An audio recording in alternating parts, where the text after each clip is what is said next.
I'm Jeanne Brako. I'm a curator conservator. I work at Fort Lewis College. I do a lot of training for students and interns who are interested in museum work, and that's the most fun part of my job.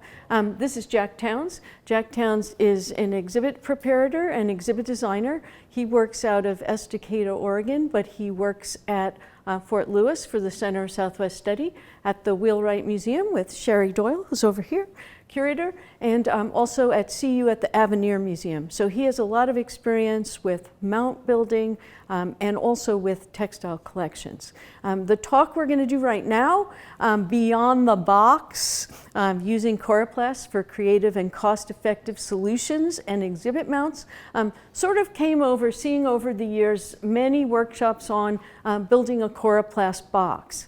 And we do that. We build a lot of boxes at my museum, but we also use Coroplast in a lot of different ways. And so I thought it might be interesting to do a talk based on a material and the many uses for it. So you can go look around your institutions and see places where maybe you've been working with materials that are more expensive, or materials that are harder to get, or materials that don't quite fit the bill, and maybe Coroplast is a replacement, okay? But there are many, many other materials out there, and we'll go through a few of those. I'm going to start a little just with some general things about storage, because while we use Coroplast for storage, there are some concepts I'd like to get across. Can I start? We ready? Okay. Coroplast, well, first of all, what is it? If some of you haven't seen it yet at this meeting, have all of you seen or worked with Coroplast? Yay. Yes? Yes, good. Okay. And then there's the 10 mil. I won't pass that around because it's really heavy, and I won't pass that around. So anyway, some places have really Cadillac storage. Here's a good example. And they may have all the money in the world. Some museums have rather modest storage, but they strive to make it very neat. This is a beautiful storage area, actually, probably an upscale from mid-range storage. I do a lot of surveys for small historical societies. I'm not showing you their pictures, but here's an example of some things that would benefit from storage but haven't even gotten that far yet. So there are many different levels of sort of storage and what you're doing with your collections that you have to think about. So there are also other materials, as I mentioned. So there's Coroplast as a sheet material, corrugated sheet material, and there's blue board. Then you have board material that isn't corrugated.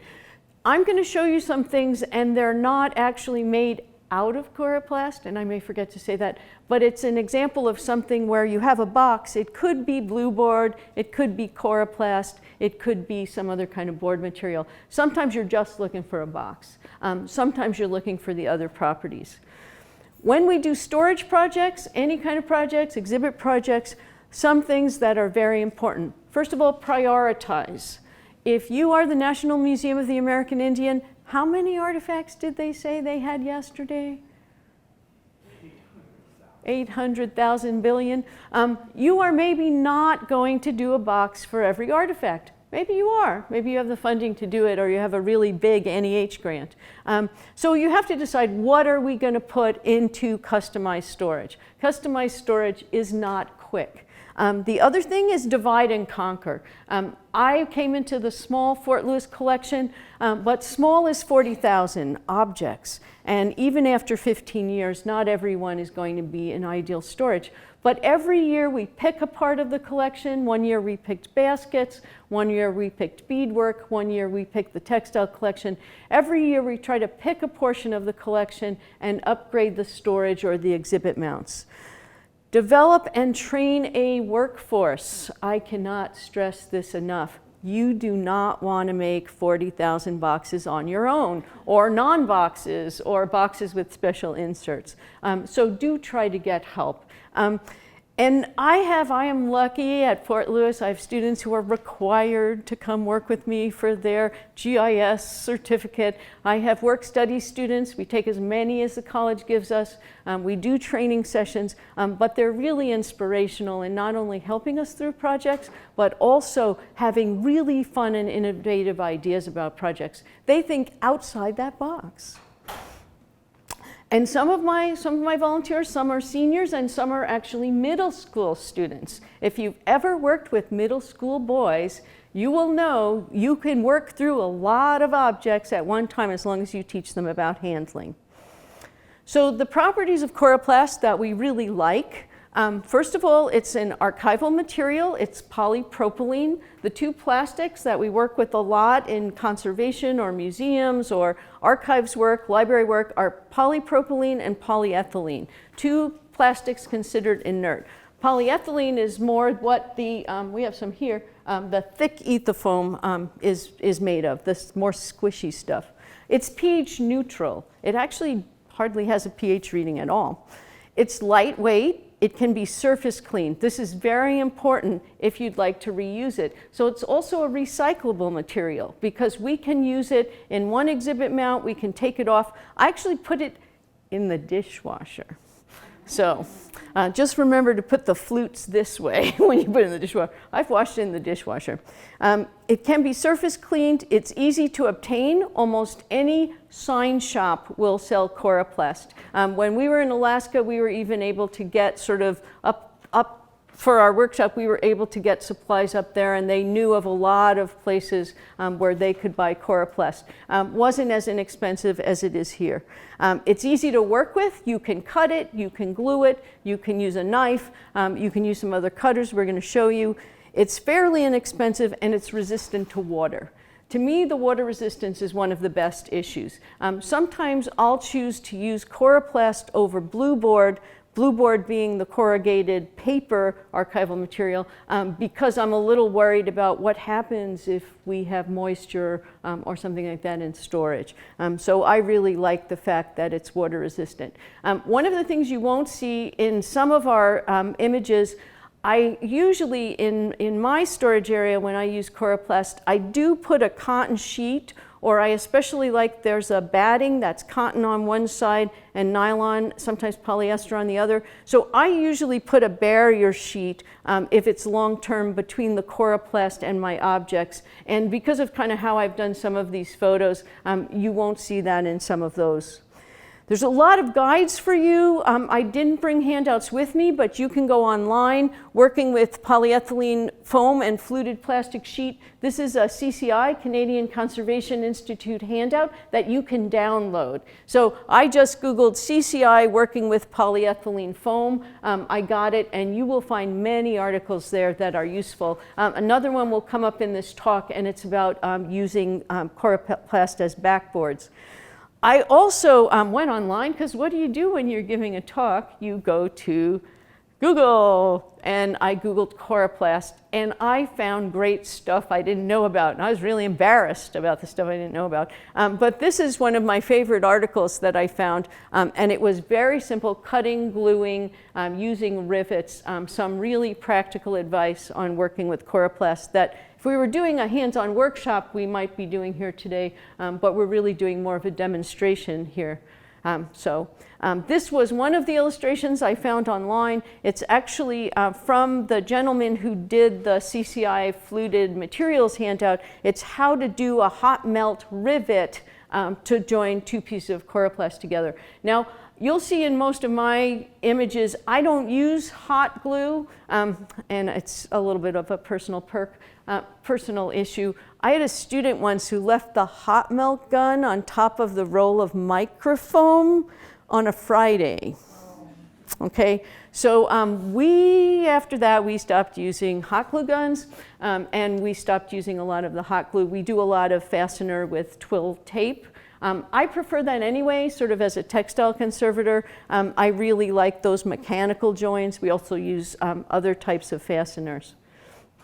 This is Jack. Here he is. He can use a table saw. I'm not that good at that, but we have a beautiful cutter. Now this is the one cost effective. This has been cost effective. We purchased this, we have been using it for 15 years, and we have cut thousands and thousands and thousands of sheets of Coroplast. So if you are doing a lot of storage work or you have a grant coming up, buy one. I think this is called the Z3600, but we really like them. It's wall mounted. Make sure someone wall mounts it who knows how to get things straight. This is a new tool we found online this week. I didn't know about the Coroplast. We brought a couple with us. We tested them out yesterday. They work great. So when you fold boxes, for those of you, again, we're beyond the box, but when you fold boxes, you can score one side. And we all, you know, we spend a lot of time training students how to score one side of the Coroplast. So if you get nothing else out of this workshop, if you've never used one, this is probably valuable.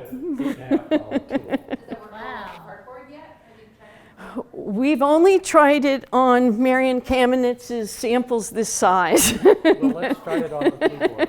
That's what we tried it on. The tools are made for different thicknesses. So we bought the 4 mil, which does the 1/4-inch Coroplast. I have, a little too big for this one. yeah, I have one coming. We'll do the demo now. Through the first knot, there's 2 teeth here. Through the first one, if you just want a fold, and through the second one, if you want to cut all the way through. No straight edge. I love this. Nice. It's going to change my whole life. Anyway, we love that. I have the order information on the bag. It got shipped to the hotel, so we have the company on it. I have the 10 mil one is shipping to my lab. It wasn't Amazon Prime today, so those are coming later. But we're looking forward to trying them, and we think they'll be much safer for our students to use. I should give everyone time to. You'll get to see them later too. So again, I'm going to go through just a few simple storage solutions. Again, the basic box. This one isn't out of Coroplast, but again, you can do it out of board, you can do it out of Coroplast, you can do it out of blue board. These are beautiful, very custom-made entomology specimen cases. You can see that they have the dividers in both directions. They have little compartments, raised areas. A lot of custom work you can do to elaborate on the box concept. Some cachinas, these are from the Museum of Northern Arizona, and they have some beautiful ways of working with Coroplast there. They tend to use a lot of sort of secondary supports to make it rigid, so they're using 2 layers here, and they use a lot of the Velara foam, which is a very soft foam to avoid abrasion in the storage system. This is a system when you pull your drawers out, maybe your jewelry is sliding, so one of the things you can do is you can actually tie your materials to boards. That's very common. I know a lot of you probably do that already in your museums. But sometimes we use blue board. Here we're using Coroplast. One thing I wanted to point out though, when you're doing storage like this for long, heavy objects, there is something I'm going to call plastic fatigue.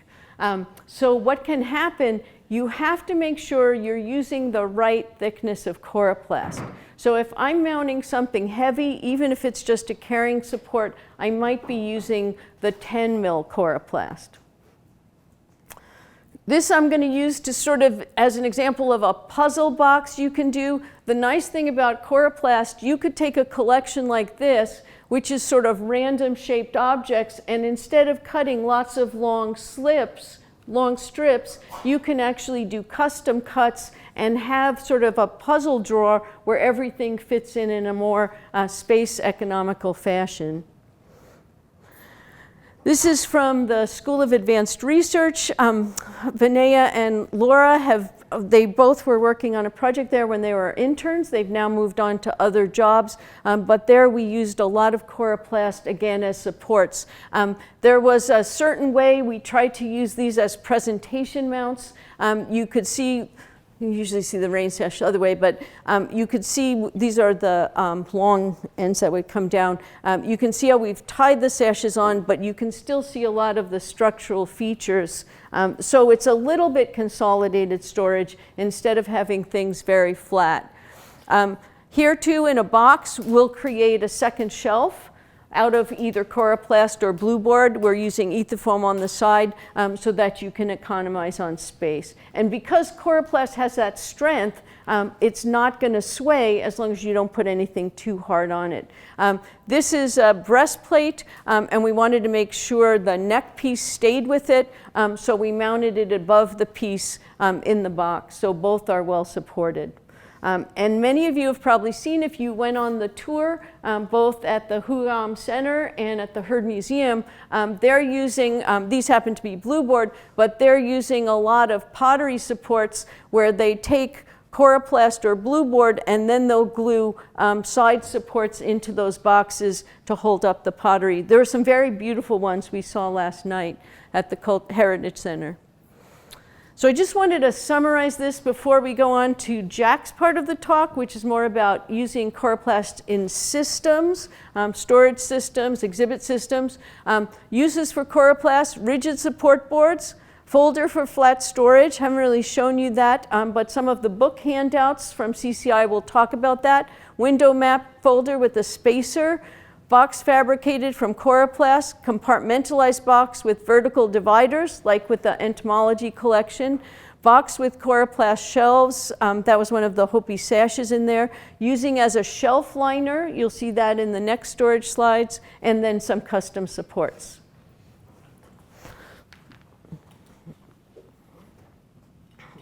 You want to do it? Yeah.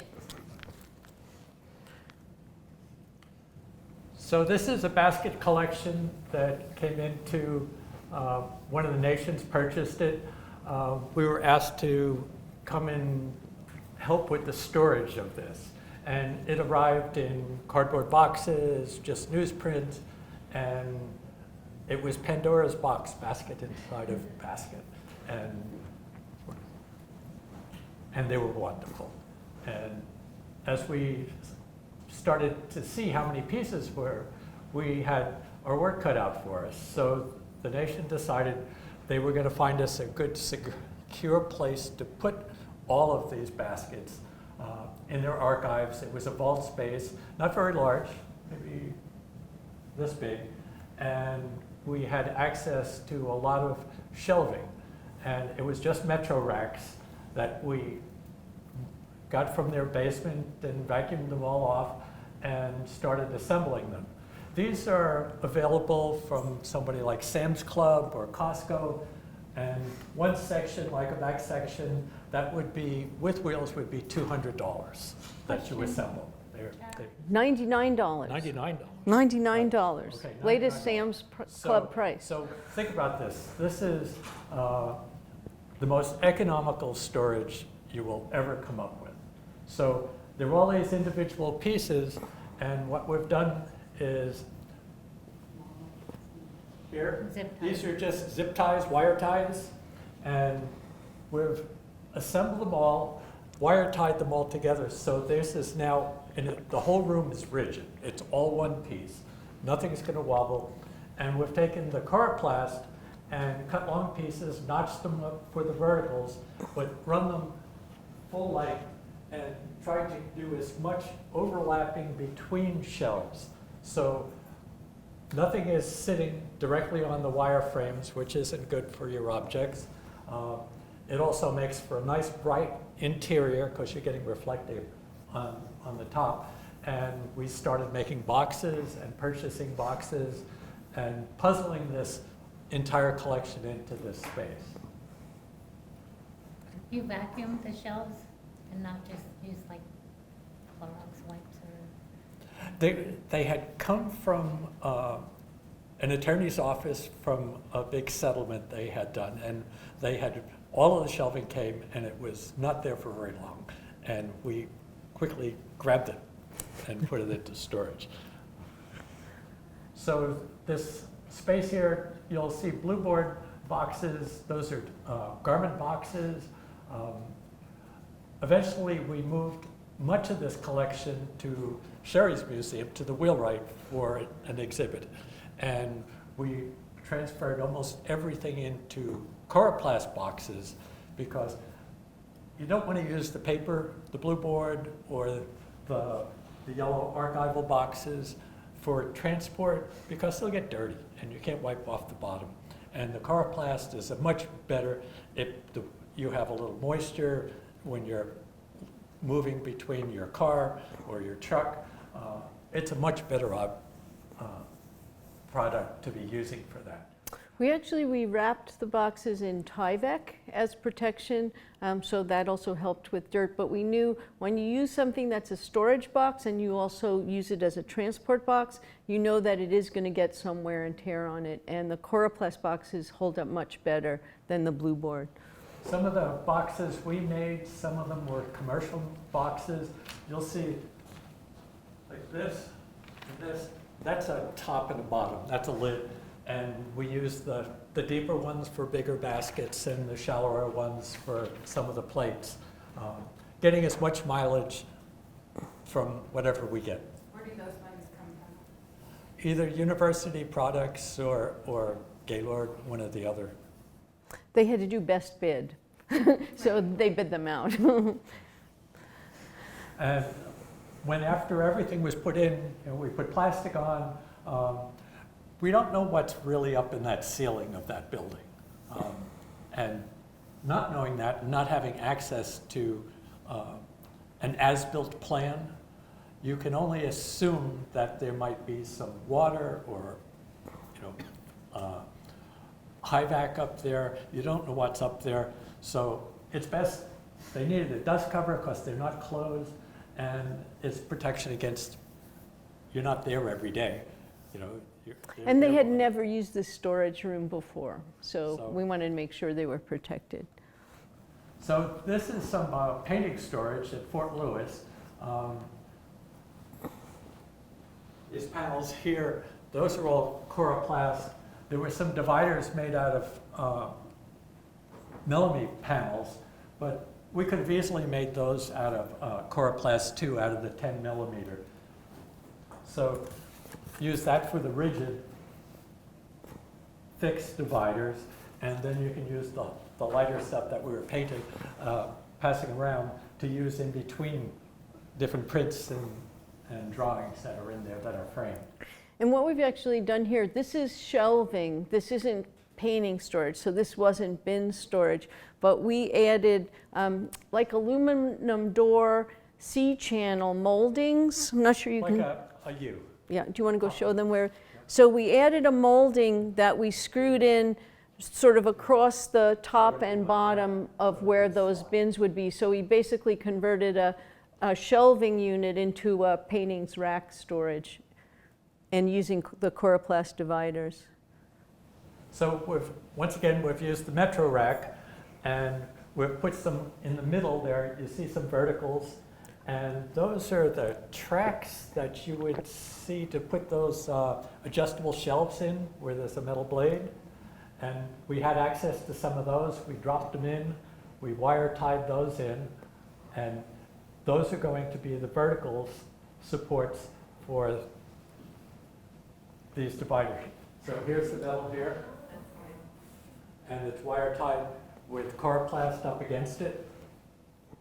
And one of the issues about using the baker's racks for painting storage is you don't think of them as very sturdy side to side or back to back. But by adding the Coroplast, it made it very, very rigid.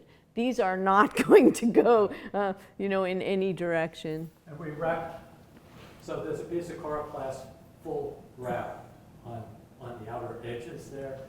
So if there's a smaller piece that leans up against it, it's not going to fall out between the two posts.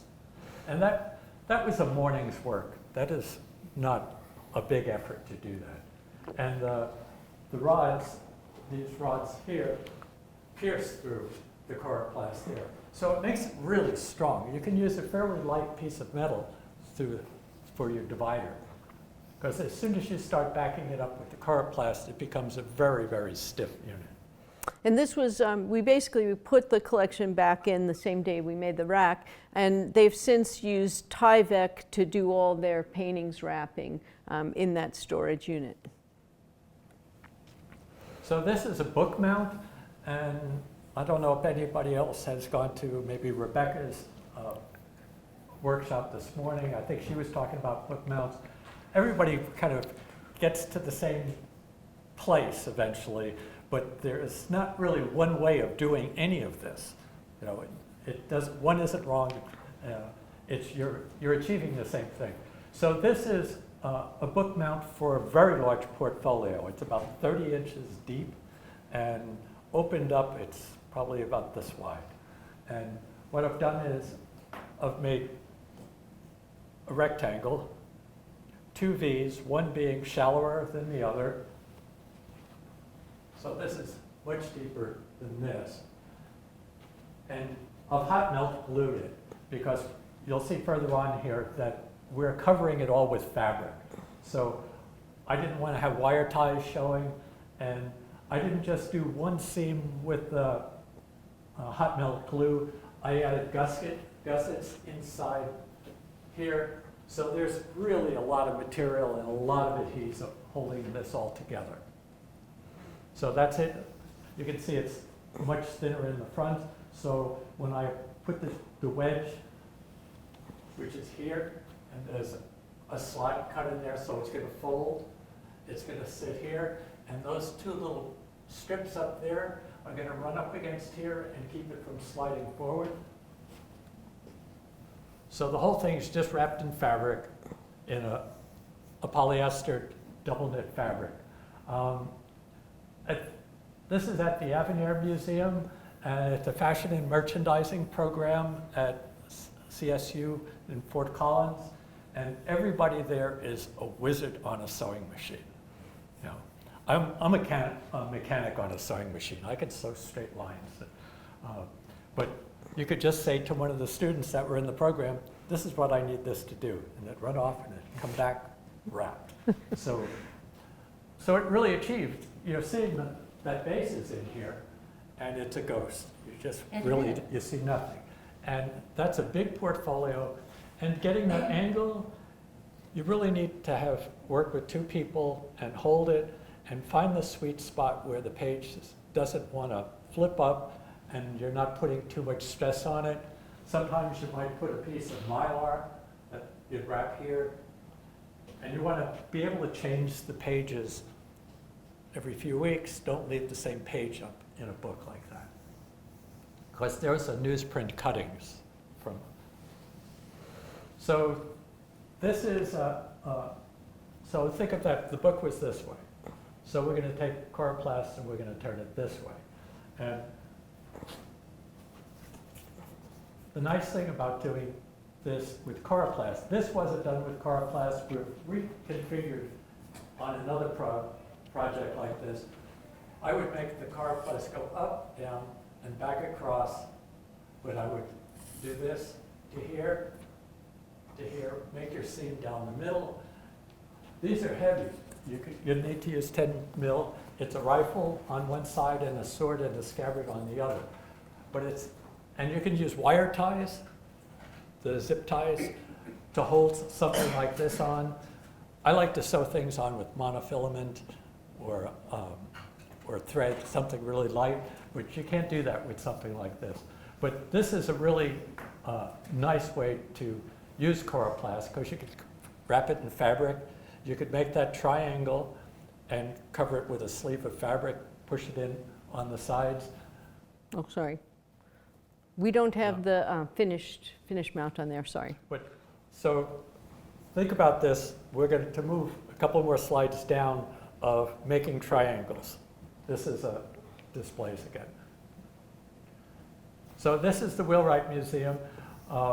What we've done here is, this is a homosoap board, which is a pH neutral acoustic panel that's wrapped in fabric. This is an application that you could easily use with Coroplast, because we're mounting necklaces on it, fabric wrapped once again. The nice thing about fabric, it has a little tooth to it, and they don't slide. I don't like mounting jewelry on slick surfaces. I like, also when I'm working on jewelry, I want to work flat. This is approximately this wide. Because what I like to do is I make forms, and here's a ring here, and I try to make them visually the same, that arc. I might have 2 or 3 sizes, but they're all going to have that same look. And working flat on a Coroplast panel, you can sew them through. You can use a jeweler's flex shaft with a really small bit and do that, or you can just pierce it with, you could use a hot needle to go through to, and that's the end result in a case.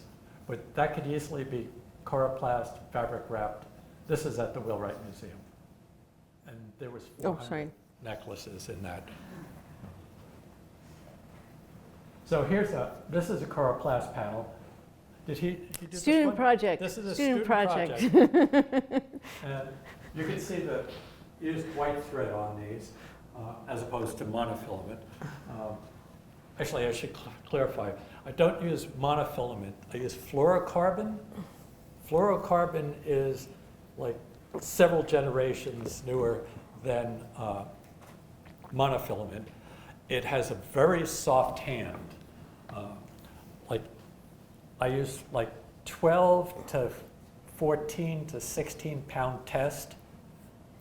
A small roll like this big is about 12 bucks.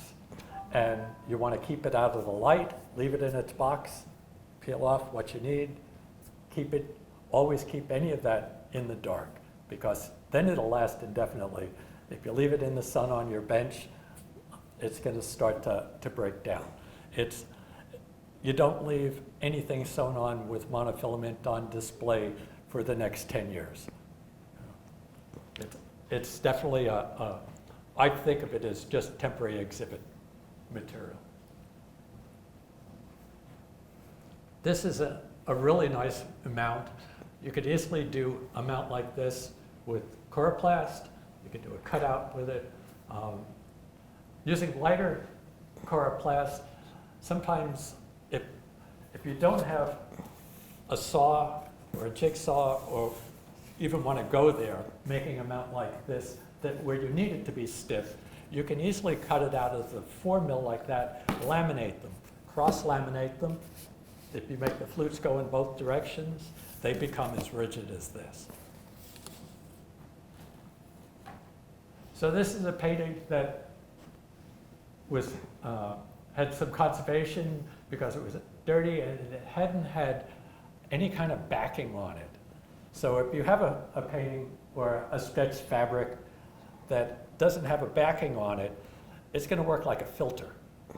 The canvas will work like a filter, and and eventually you're going to, if you have a lot of air movement in a dirty location or a very long-term situation where it's been on display, you're going to have dirt on the canvas, and it might be coming through. So this is, next please.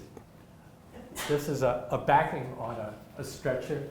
So picture the backing of here's the stretcher, there's a crossbar on it, and Coroplast has been added and screwed onto the back of it, and it helps to keep your canvas clean. If you're moving it around, if you're shipping it for an exhibit or handling it, it's a lot safer when you only have one surface to worry about as opposed to both surfaces. And you can find it from CCI notes, and they'll give all the instructions on how to do that. I'll give you a minute to write. Is that good? Did you get it? So back from the triangle that we were talking about. So here's a slant mount. This is 2 panels. You can easily make it out of different types of material. But when you're mounting a textile for display, these are 2 panels here. We can't get a panel 5 feet wide into our case at the Wheelwright. So we split them in half so you can get them in, put them together, and we put Velcro across the top, Velcro on the textile, and it's up. And using Coroplast, it's a lot easier to use a big panel. You can stiffen the backs of panels with Coroplast to make panels like these. So this is at the Avenir Museum. These are NBA walls. They're temporary walls that you can move around and configure any way you want. The decks are modular decks that are on wheels that they have, and we tied them all together with just a little bit of trim, but we're making like the giant version of that gun mount. This is all Coroplast with just a triangle of wrapped fabric stuffed in. This is a tube of polyester fleece, like your fleece jackets. The nice thing about covering Coroplast with that stuff is it's light, it's stiff. When you're mounting fabric on it, these are samples of Peruvian textiles. There's enough tooth on that fabric that it doesn't want to slide. And So, you said fleece fabric? yeah. I have some right here. This is polyester. This is the fleece we're using, like this. Yeah. Yeah. So you can pass this around. This is a light It's mount like that from we- the fabric store. From the Yeah, fabric store. You can, comes in a lot of colors, it's washable, it's easy to work with. You can use a serger with it, it's great to use a serger on it. So go back one, please. So this is an outside wrap, one piece, okay? And then we've templated to make a triangle for the corner. And we've wrapped it in fabric, just using electric staple gun, stapling it on. And then it's just a press fit into the ends. And once those triangles are put in there, that's really rigid, it's really stiff. If you have a situation that you're worried about, maybe it's in a larger case and you're worried somebody's gonna bump it, you can weight the inside, you can put like steel shot in plastic bags, sew them into a little bag, and put a lot of weight into that. So at the Avenir, this is the shop. So if you're wondering why we're building Coroplast dividers and walls and stuff at that size, that's it. That's the shop. And this is what can happen the next day. So the shop is now a snowdrift. And what do you do? So that's why we do everything by hand, essentially. So these are the larger slant boards. We're adding a little bit of backer here. That's just been hot melt glue. It's just strips of like 1x2. And Ryan is just a wizard at the staple gun, and she's just banging these things out for me. But to get the big triangles that go in here, that's a fairly big commitment for a half a sheet of Coroplast. So I just will always mock it up out of a piece of cardboard, because cardboard doesn't cost much. And I don't want to mess it up. And so I'll template that corner, I'll wrap it in fabric, just tape it on a little bit, and try it. So you can see this is the two pieces here, wrapped. And those little battens that are on the inside that are stiffening it, I'll take another piece of Coroplast and put it between and tack those, or put a couple of screws into it, and then it makes it really rigid. And there's a little strip at the top, after it's all together, that I drop in there to tighten it all up, because we're putting 3 together there. With the mannequin there, she's on a sheet of Coroplast, because I don't want to walk on my nice new paint job. So we brought her in, sat her on a piece of Coroplast, pushed her into place, and then slipped it out from underneath her. So for transporting, this is a mountain lion taxidermy piece. That's the crate that it travels with. It's on a tray, it's tied down, it's in plastic, it's tied down onto the tray that we can lift it out. To keep any extra movement going down, we're using these big polyester body pillows, and they're just really nice because they're not in contact with the lion's hide, but they're really soft and you can scoot them in, and it's better packing than anything we could really come up with very easily. And it really makes for a fast pack up. So these, you can see the construction of the boxes. They're really just your small sort of individualized storage boxes, just made much larger with the 10 mil Coroplast. Zip ties? Yep. When you're using zip ties, in the racks, you saw some white ones. If you have a choice, buy the black, because the black is not as light sensitive. The lighter colored ones, any of the white plastics tend to be very UV sensitive. So always go for the black, there's a choice. And don't buy them from Harbor Freight. They all come from China, but the stuff at Harbor Freight will get incredibly brittle fast. Spend a little bit more and buy some decent ones. But I really like them. My briefcase of all my little hand tools and awls and all of that stuff always has a bag of those in there. I don't go without them. So these are crates. This is for a big textile collection that we took out to the Fowler Museum in LA. This is how they were traveled. So there's a piece of ether foam across there that a sharpened can was used as the hole saw to make the holes. And then it was on this end, so the pipes will go in, settle down on this end, and then this piece slips in there and it's the top half. It's been, the row of holes are there, it's been split in half.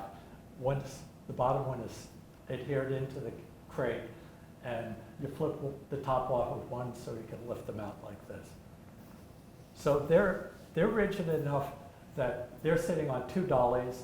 They're bigger than your 6-foot table. They're like from Sherry. Those are 7-foot 7-foot textile crate. tubes in the crates. So they're on 2 dollies.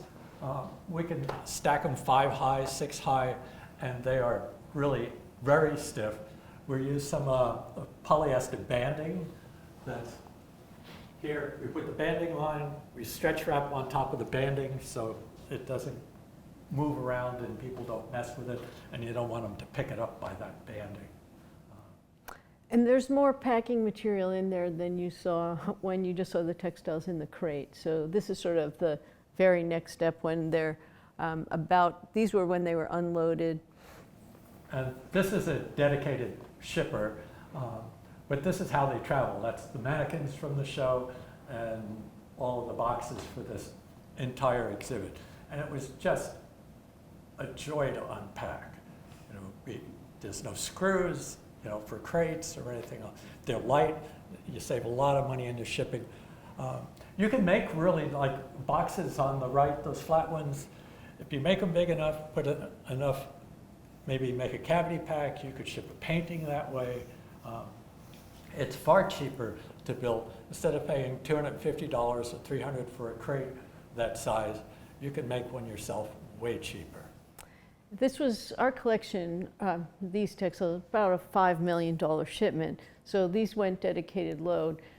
But we have taken Coroplast and we have made crates that we've sent to our donors so that they can send back their paintings. And we've done this through FedEx. We just put a lot more packing material in there, and sometimes we'll do really like a crate within a crate, a double wall crate. But it's really worked as a commercial shipment, and it doesn't have, again, the same weight as a wooden crate, so we can just send it through FedEx. Our insurance policy insures through FedEx, but not through US mail if we ship. And it's the donor's responsibility, so we're sending them a convenient crate, and the piece, sort of until it gets to us, is under their sort of purview. So.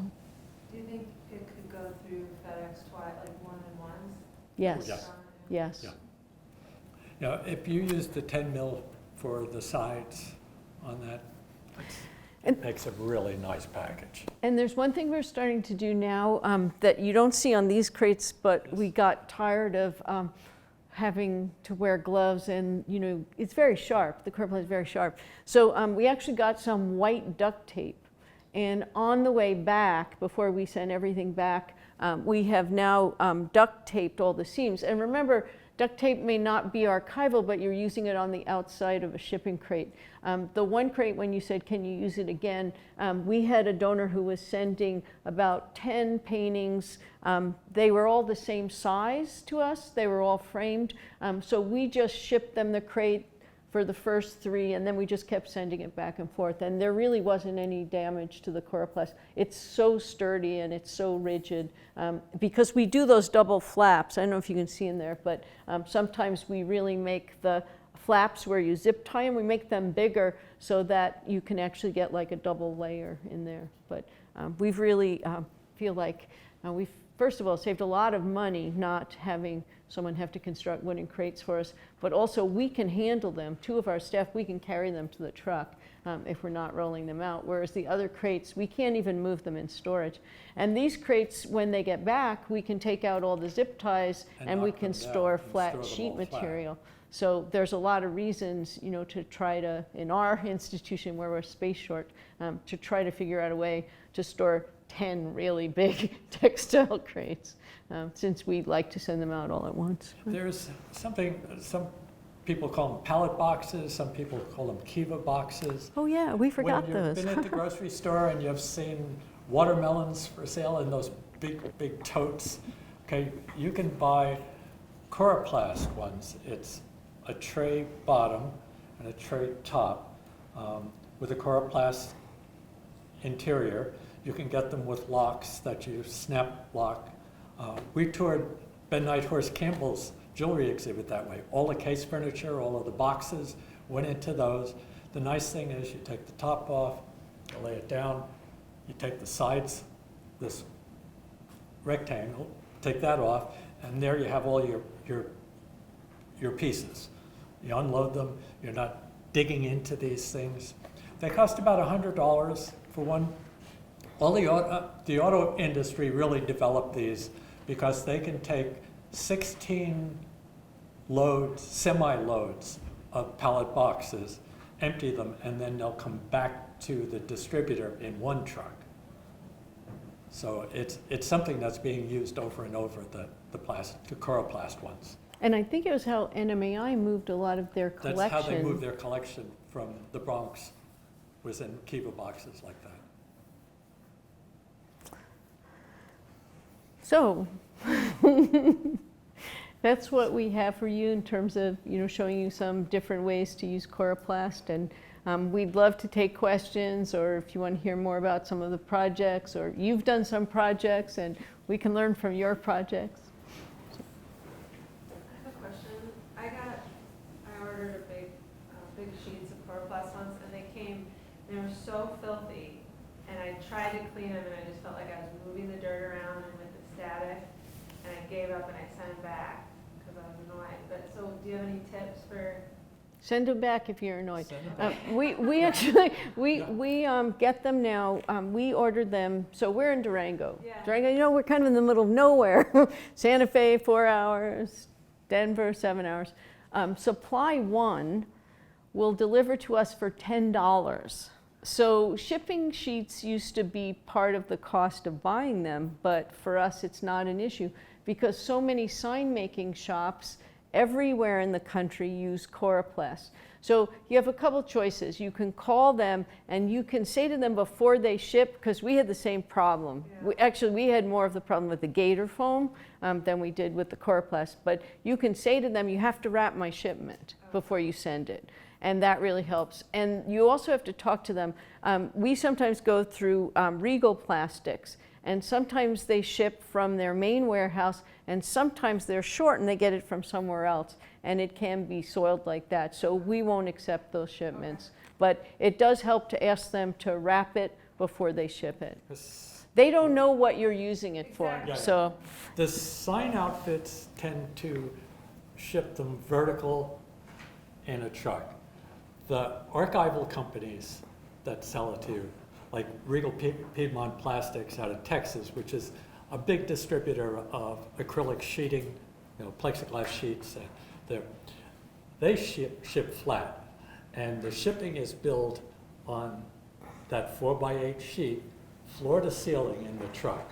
So you're paying for the volume of the truck there. And if you're buying it from a sign outfit, they're shipping it like plywood coat, might be stacked up in it. And you pay less shipping. And they're distributing to all of these little shops that they might be sending out 10 sheets to or 5 sheets. So they're not gasping when you say you only want 10 sheets. And the other thing is, when I first got to Durango and before Supply One was in Albuquerque, we were actually going to the local sign company and we would put in our order with their order and then we would buy from them. They didn't really charge us, additional, but so they were really nice. So we got the price break even though at the time we were only buying a few sheets. Now we love it so much, we do so much stuff with Coroplast that we tend to buy like 24 sheets at a time. So we only have storage for about that many pieces. But do you have any problems with suppliers using an additive in the Coroplast or any kind of, I was taking a workshop a couple weeks ago, we talked about flame retardant or anything like that? I did a lot, when Tyvek first came out, I did a lot of research and made a lot of phone calls about Tyvek because Tyvek was made, DuPont made Tyvek, and you could call their science department and talk to the scientists who developed the coatings. But they had different versions where you could get Tyvek with an anti-static, without an anti-static. I can't really figure that out quite with Coroplast. I did talk to the guy from Hollinger, and I asked him about the difference, because sometimes you'll see translucent, and a while ago, if you bought Coroplast from an archival company like University Products or Hollinger, you would actually get it and it was translucent. We're using some of those in our workshop tomorrow. If we buy it from the sign company, it's always opaque. And I've learned that it doesn't make any difference. It's just whether they put in more filler. And remember, it's an extruded plastic, so it's kind of like polyester. Doesn't matter what color it is, the dye's not going to run because it's extruded. So, it's in there. In terms of, is there anything on the outside? If you read through some of the articles on the internet, there's one article, and I think it's the second one I showed you. It talked a lot about coatings. So there's nothing really on the Coroplast, but that can be a problem because it's a slick, extruded plastic surface. So sometimes they talk about how hard it is to tape it or how hard it is to paint it.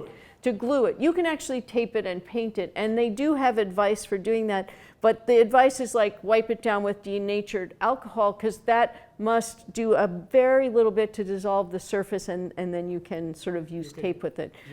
So I don't really, it's not like with Tyvek where they were producing a roll of Tyvek, and in some of it they added the anti-static coating, and in some of it they added the UV coating and things like that. With the Coroplast, it's just Coroplast. But you can tell if it's been cleaned before, if you put some water on it, if it stays in a very tight bead and just skates, okay, that's, if you really want it cleaned off, you can use alcohol to clean it. If it sheets, that's already, it's been treated somehow to adjust, to deal with that surface. And that's what you'll see in that article. And the Coroplast company is actually called Coroplast. So if you go online and get to their website, you will see all of the statistics and product information on their website. It's really pretty interesting to go take a look at if you're into that kind of thing. But so I'm pretty, I've used the material now for a long time, pretty confident in it. Like it. I don't use it all the time, like Blue Board. We use Blue Board for some things. I don't know, sometimes I just get a feeling, let's put in Blue Board. Sometimes there's an issue of not using plastics with certain Native American objects and certain objects that may have static, so sometimes we'll switch materials. But more often we'll take a Coroplast box and then do a padded cotton liner for the artifact to directly rest on. So sometimes cotton sheeting or whatever, some kind of a barrier. And one thing I always like to say in storage workshops, we use a lot of acid-free tissue in museums. cotton sheeting is just as good. So a lot of times, you know, when we're doing storage, we hardly ever use tissue. We almost always use cotton sheeting. We'll either get it recycled, get it from the thrift store, wash it like crazy, or we'll get it from Test Fabrics and use it off the roll. So a lot of our Coroplast mounts will have, as I said before, a cotton muslin type of interface on If them. you have a connection to a nice hotel where they have nice sheets that they retire, that's what you want. If you can, because you get those nice, great big king sheets. That's what the Denver Art Museum did for a long time from the Brown Palace Hotel. Their collection storage was. Anyway. Any other questions? Did I recognize that bow tie collection? That box of bolo ties, it's, that collection belongs to the wheelwright now, but I pulled a banker's box out in storage at this bank on a ladder, and I couldn't believe how heavy it was. And it stood this high, and the whole thing was bolos and Sunni jewelry that deep. And there were 5 boxes like that. So all of you can volunteer to do a storage project with Sherry. It was the most astonishing thing when we opened it up. It So, came from a homeworld. There was a lot of smoking going on. and there was all in greasy little plastic bags where the bags were breaking down because they'd been in there a long time. And now it's all in Coroplast boxes and shelves, and it has a nice home. So I just brought a couple handouts. The one, it's just the front page of the CCI handout in case you didn't write that down and want a reminder for that. So we have a lot of stuff here because we're doing the next session in this room. So if you want, come back for how to build a mannequin. But this is our folding demo here. Oh, that's of a Coroplast. Coroplast. I guess we should say that. Yeah, a lot of our mannequin workshop is Coroplast mannequins, and we didn't really include most of those in the PowerPoint because they'll be next up. Just to add, at the Denver Museum of Nature and Science, they use these male and female screw connectors. Yeah. Yes. Have you seen those? Yes, And they're so cool. the nylon ones. Yeah. The nylon ones. Yeah. Yeah. I don't know where they get them from, but they're so cool looking. Yeah. Well, I like the zip ties, though. That's zip ties easily are nice. accessible and- Those screws, I wouldn't feel good about shipping those, sending Oh, those on the yeah. road. Yeah, But using them in. in-house, they would be Yeah. great. Those would be really great. And there's all kinds of auto body plastic parts for putting like the, you know, the inside covers of, Yeah. in the car and the wall panels. There are all kinds of plastic things that you set in, insert, you push in another one and twist it, and those will all work with the bigger Coroplast. Cool. But if you go to the hardware store where they have those little bins, like in a nice hardware store, you can find all of the auto body plastic parts, Okay. and they will work with Coroplast. Thank you so much. So for the zip ties, obviously you gotta make a hole and push them through, you're just using it all, or what are you? Yeah, just use it all. Some people use a hot implement. Other people will use a drill. A drill with a Forstner bit, if you have to drill some bigger holes. Forstner bit looks like a little barrel there, with not much of a spur on it, and it cuts a very, very clean hole. It doesn't tear out on the backside. And you can buy sets of those.